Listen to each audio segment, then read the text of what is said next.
Welcome to Love Uninterrupted. I am Love, and I am back today with your energy message. Let's ring a bell for all the MVPs that are in the building.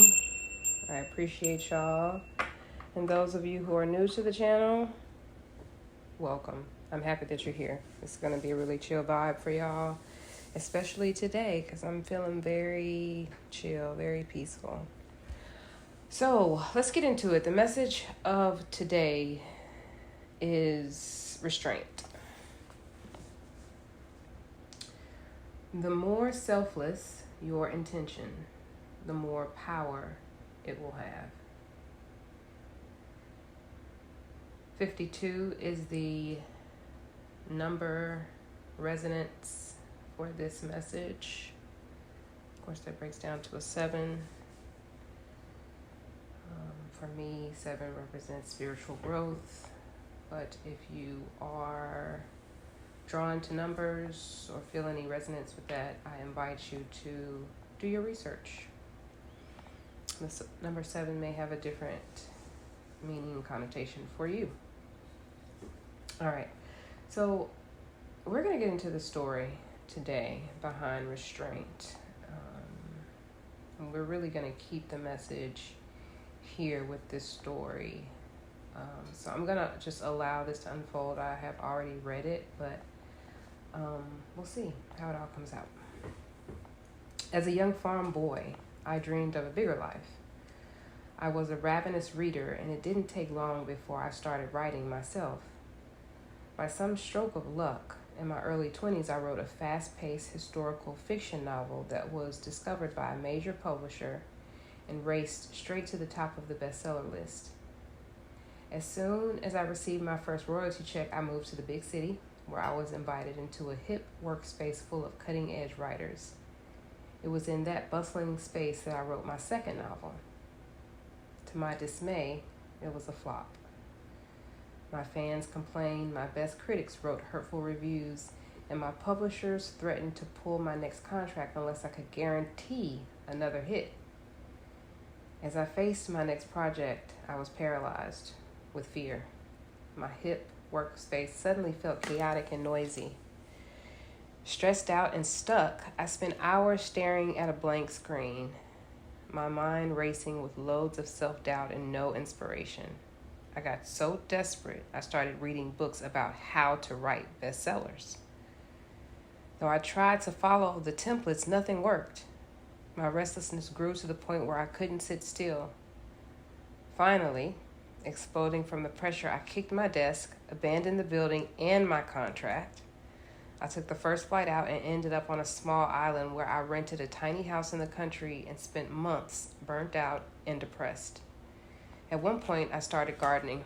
For weeks, my hands were deep in the earth and my mind's only concern was how to make plants grow. As my body and soul adjusted to a slower-paced life, I learned that while I could enhance a plant's growth with gardening techniques, most of the time, plants knew perfectly well how to grow. They had their own timing. I also noticed that when I was in a good mood while planting seeds, the plants seemed to do better. Such small realizations reawakened the philosopher and writer in me. This time, I was inspired to write poems, each word like a flower. When I felt strong enough to go back to the big city and clean up my mess, I realized that the stress I'd felt there wasn't just mine. It was everywhere, and it was everyone's. My heart went out to humanity, and I knew my next book would illuminate the impact of stress on all of us. My writing would serve the planet. This time, I trusted the right words, and all of the inspiration I'd need would come at just the right time. I come to relieve you of your stress and to remind you that everything in nature, including you, has its own timing and growth pattern. Your intentions are like seeds. If you start something from a place of fear, the seed of fear will permeate the entire endeavor. So if you want your dreams to grow and thrive, just hold a clear intention, infuse it with goodwill, and trust that your dreams know just how and when to bloom. It is time to befriend restraint. Practice patience. Learn how not to interfere. Let your life and dreams unfold without too much pushing or prodding. And remember, more often than not, growth and transformation take place below ground, and the greatest seeds take the longest to germinate.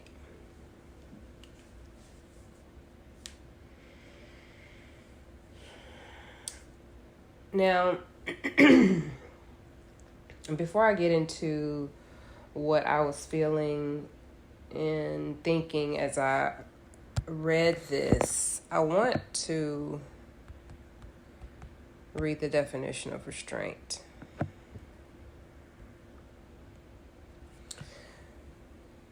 Restraint is a measure or condition that keeps someone or something under control or within limits. Also unemotional or dispassionate or moderate. Deprivation or restriction of personal liberty or freedom of movement. A device which limits or prevents freedom of movement.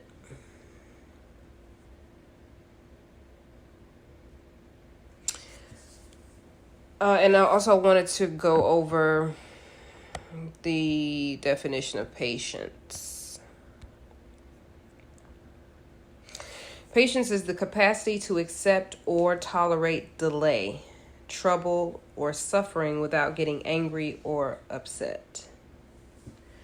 Now, upon reading the definition of restraint, my initial instinct is no. No, I don't want to be restrained, and I don't want to practice restraint.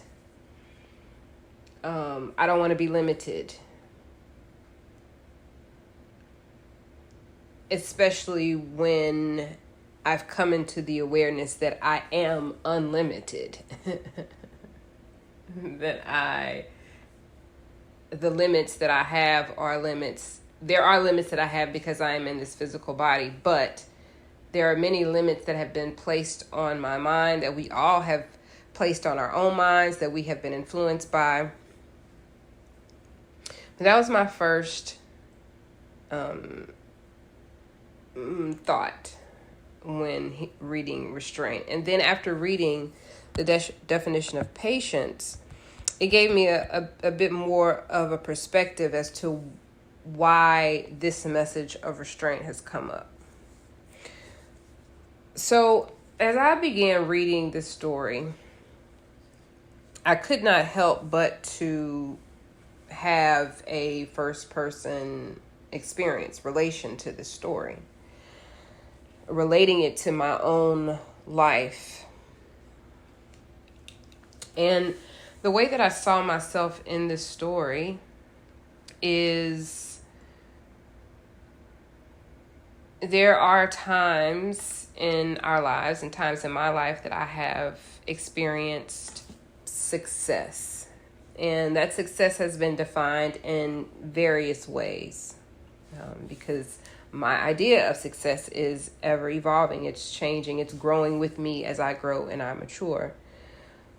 But one of the things that I did experience specifically related to this channel and this platform is experiencing what I consider success and then feeling pressure to deliver, to duplicate, to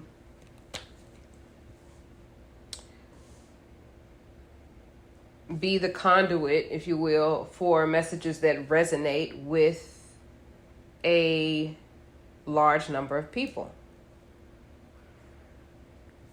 And that sort of pressure caused me to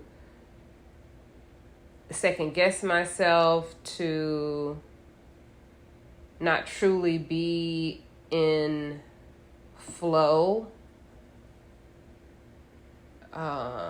It caused my focus to shift away from this simply being a byproduct truly of the internal and spiritual work that I do consistently, daily.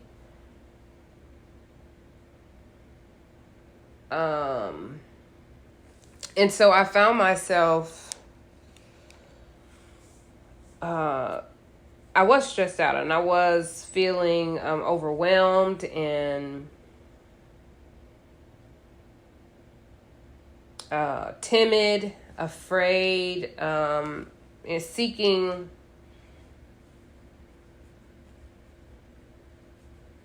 some sort of validation outside of me.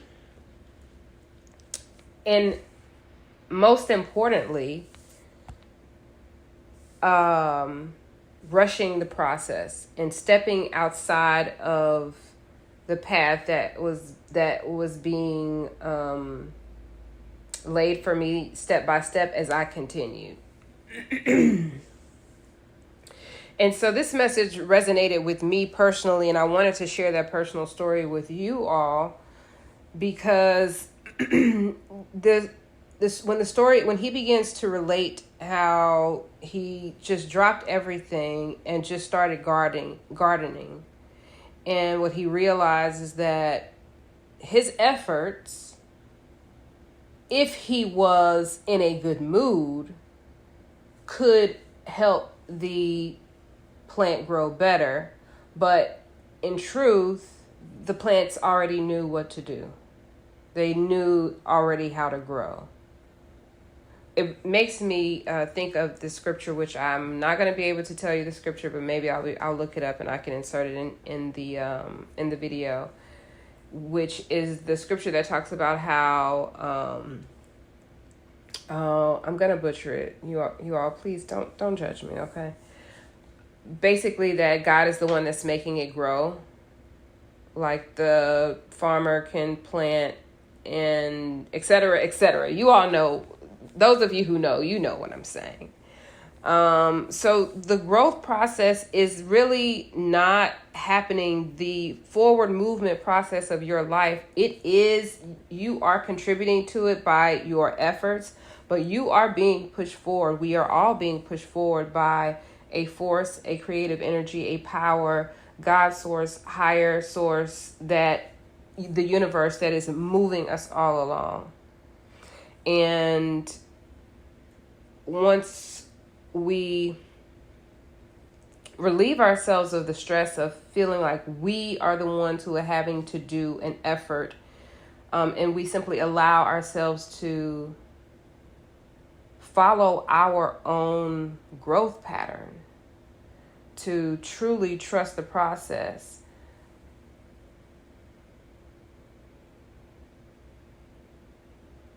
then we'll be able to see our growth happening. We will be there to witness it.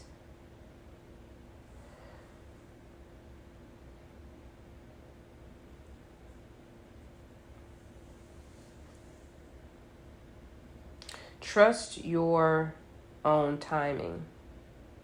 Everything in nature happens as it should, at the right time, including you. You have your own timing, you have your own process, you have your own growth pattern, and you are the one who knows it, you and your creator.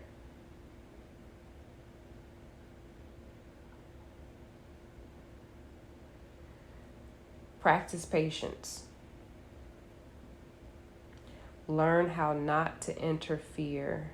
Everything that you need to propel you forward is already happening.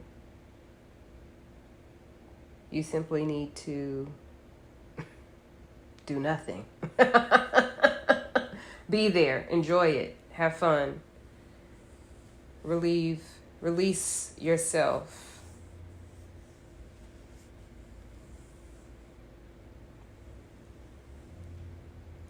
Okay, so I think I'm going to end it there.